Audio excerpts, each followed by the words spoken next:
Okay, so I was asking myself this question over and over again when I first started my business. How do I make my first sale? And in my journey to trying to find this, the equation was very simple. How you make a sale is when you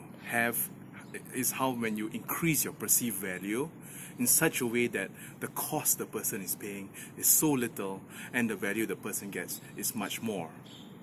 When that happens, there'll be an exchange in transaction.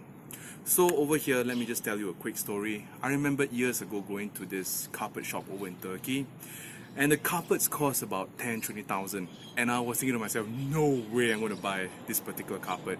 But after going to the shop and seeing how they actually make that particular carpet, I told myself, you know what I'm paying is actually quite little, and I'm willing to pay that particular price. Again, remember, increase your perceived value and you can make the sale.